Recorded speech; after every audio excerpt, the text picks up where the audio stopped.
কম খরচে ছাগলের উন্নত মানের প্যালেট খাবার আমি কিভাবে তৈরি করি। Dakua goat farm YouTube channel থেকে আমি কৃষ্ণ ডাকুয়া প্রত্যেকটি দর্শককে আমার নমস্কার ও ভালোবাসা জানিয়ে শুরু করে দিচ্ছি আজকের এই ভিডিওটি।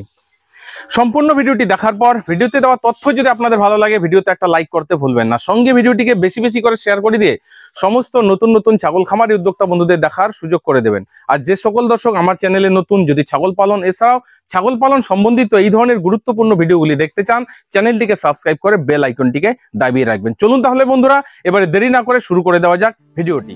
ডাকুয়া গোট ফার্ম ইউটিউব চ্যানেলে সমস্ত দর্শকদের জানাই স্বাগতম। বেকারত্ব দূরীকরণে আধুনিক কৃষি ও পশুপালন আলোচ্য বিষয়।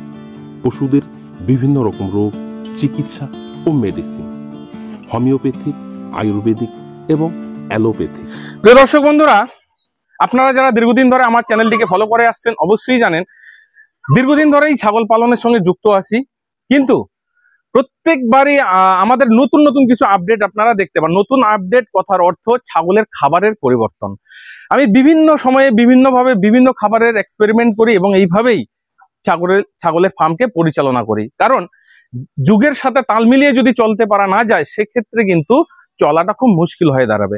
আগে যেমন কাঁচা ঘাস অ্যাভেলেবেল ছিল, সে সময় কাঁচা ঘাস খাওয়ানো হতো। এরপরে কাঁচা ঘাসে দেখা যাচ্ছে খরচ বেশি হয়ে যাচ্ছে, কাঁচা ঘাস চাষ করার জন্য লেবার পাওয়া যাচ্ছে না, সেটা কিন্তু আস্তে আস্তে আমি কমিয়ে দিলাম। এরপরে সাইলেজ, সম্পূর্ণ স্টল ফিডিং এ সাইলেজ, হিউজ পরিমাণে সাইলেজ বানানো হতো, সাইলেজ খাওয়ানো হতো, কিন্তু আস্তে আস্তে সেই সাইলেজটাকেও কিন্তু আমি বাদ দিতে থাকলাম এবং বর্তমান সময়ে এই যে নতুন ফার্মটা, এই ফার্মে কিন্তু সম্পূর্ণ সাইলেজ আমি ত্যাগ করে দিয়েছি। কারণ সাইলেজটাও কিন্তু বানানো খুবই কস্টলি হয়ে দাঁড়াচ্ছে আমার ক্ষেত্রে। তো কস্টলি হোক সেটাও বড় কথা নয়, লেবারের একটা ক্রাইসিস। যে সময় আমি সাইলেজ বানাবো সে সময় লেবার পাওয়া যাচ্ছে না। তো লেবার যদি পাওয়া না যায় এর বিকল্প কিন্তু কিছু নেই। তো এর বিকল্প একটাই আমি বেছে নিয়েছি, সেটা হচ্ছে কি, যেটা আমি নিজেই ম্যানেজমেন্ট করতে পারবো, কি এই ধরনের ফিড আছে। তো যার কারণে আমি গত বছরে দেখেছেন সর্ষে গাছ ছাগলকে খাওয়াচ্ছিলাম, সর্ষে গাছ অনেক কালেকশন করেছি। এরপরে ধীরে ধীরে ধীরে ধীরে আমি কনভার্ট হলাম হচ্ছে প্যালেট খাবারে, সেটাতে কনভার্ট করলাম ফিডকে। তো প্যালেট খাবারটা প্রথম অবস্থায় বানালাম, একটা হিউজ কস্টিং চলে আসছিল। তো সেই কস্টিং কমানোর জন্য এবারে কিন্তু আরো আমি নতুন ভাবে প্যালেট খাবার বানাচ্ছি। আর এই খাবারের মধ্যে বিভিন্ন রকমের যে সাপ্লিমেন্ট সেটা কিন্তু আমি ব্যবহার করতেছি। তো দেখাচ্ছি আপনাদের, আমাদের এই যে খাবারটা মাখা হয়ে গেছে, এটাকে এখন প্যালেট মেশিনে দিয়ে প্যালেট করা হবে। তো সবার প্রথমে নেওয়া হচ্ছে আমাদের এইটা হচ্ছে সর্ষে গাছের গুঁড়ো। সর্ষে গাছটাকে আমি কালেকশন করে রেখেছি, সেই গাছটাকে এই যে মেশিনটা, এই যে আমাদের মেশিন রয়েছে যেটাতে ভুট্টা ভাঙানো হয়, ধান ভাঙানো হয়, সেই মেশিনে কিন্তু পাউডার করে নেওয়া হচ্ছে। এইটা দেওয়া হচ্ছে 10 কেজি খাবারে 3 কেজি। এরপরে আমরা এতে মিক্স দিচ্ছি আর একটা ভুসি, এটা হচ্ছে মুসুর ডাল গাছের ভুসি। মুসুর ডাল গাছকে আমি কালেকশন করে রেখেছি, সেটাকে ওই সেম মেশিনেই আমি ডাস্ট করে এটা ব্যবহার করতেছি। এটা 10 কেজিতে দেওয়া হচ্ছে 1 কেজি, এই গেল 4 কেজি।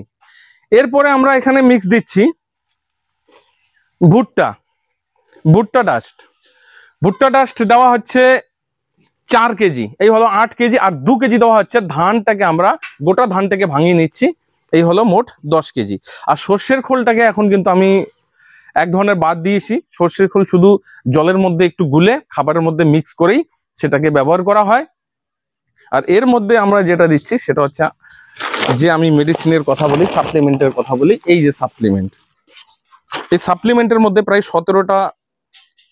17টা উপাদান আছে। 17টা উপাদান দিয়েই কিন্তু আমি এই মিশ্রণটা তৈরি করেছি। তো যাই হোক, এই মিশ্রণের মধ্যে অনেকে প্রশ্ন করবেন কি কি আছে। তো এই মিশ্রণের মধ্যে কি কি আছে আমি পরবর্তীতে আর একটা ভিডিও বানাবো, আপনাদেরকে দেখাবো এখানে আমি কি কি মিশ্রণ করতেছি। তো চলুন এবারে আমরা প্যালেট খাবারটা বানাই। তো প্যালেট খাবার বানানোর জন্য সর্বপ্রথমে এই উপাদানগুলোকে একসঙ্গে সুন্দর করে মিক্স করা আছে। মিক্স করে এটাকে হালকা কিন্তু ময়েশ্চার নিয়ে আসা হচ্ছে। এর মধ্যে ময়েশ্চার কথা অর্থ হচ্ছে হালকা জল দিয়ে একটু ভিজে ভিজে টাইপ, খুব ভিজে নয়, ড্রাই এর মতো হালকা, জাস্ট 10 কেজির মধ্যে হয়তো 500 ml জল দিয়ে সেটাকে মেখে নেওয়া হচ্ছে। তো চলুন এবারে প্যালেটটা আপনাদেরকে বানিয়ে দেখাচ্ছি।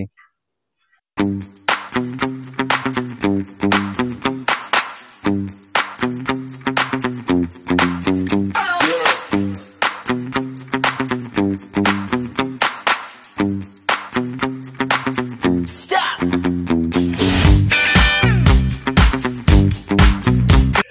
এই যে দেখুন আমাদের প্যালেট খাবার দেখতেই পাচ্ছেন।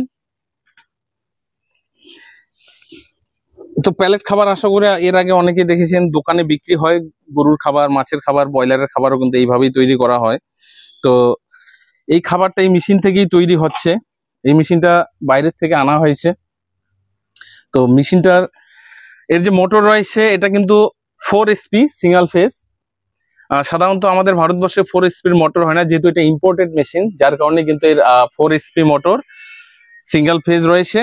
আর এই মোটরকে চালানোর জন্য, এই মেশিনকে চালানোর জন্য কারেন্ট একটু বেশি মাত্রায় প্রয়োজন পড়ে।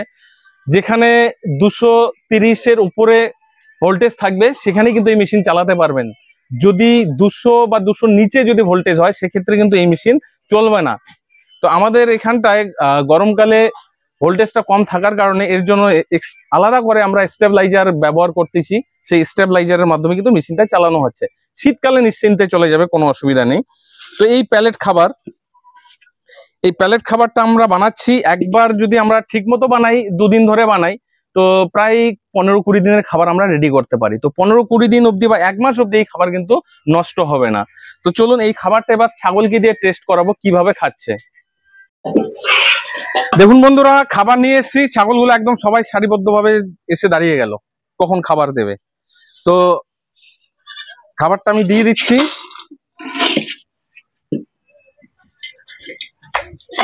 মানে এই খাবারে একবার যদি অভ্যাস করাতে পারেন কোনো হেডেক নেই, খুব কম সময়ে ছাগলের পেট ভরিয়ে দিতে পারবেন। দেখুন কিভাবে ছাগল খাচ্ছে।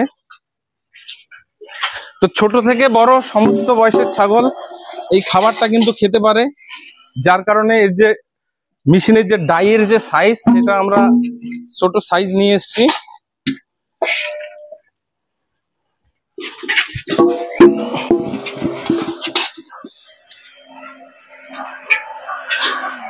তো মনে রাখবেন এই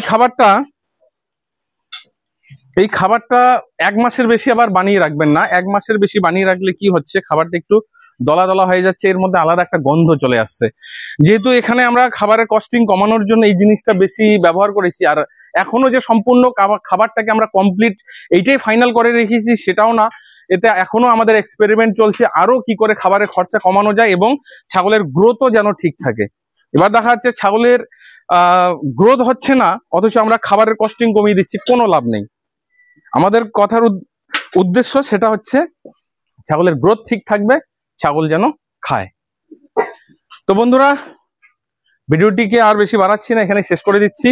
কেমন লাগলো ভিডিওটি অবশ্যই কমেন্ট বক্সে কমেন্ট করে জানাবেন। যদি আরো কোনো বিষয়ের উপর ভিডিও দেখতে চান সেটাও কমেন্টে লিখবেন, আমি অবশ্যই চেষ্টা করব আপনাদের কমেন্টের উপর ভিত্তি করে ভিডিওগুলি বানানোর জন্য। আজকের ভিডিওটি এখানেই শেষ করে দিচ্ছি, পরবর্তীতে নতুন আরেকটি ভিডিও নিয়ে আপনাদের সামনে হাজির হব। ততক্ষণে আপনারা সকলে ভালো থাকুন, সুস্থ থাকুন। জয় হিন্দ, জয় ভারত।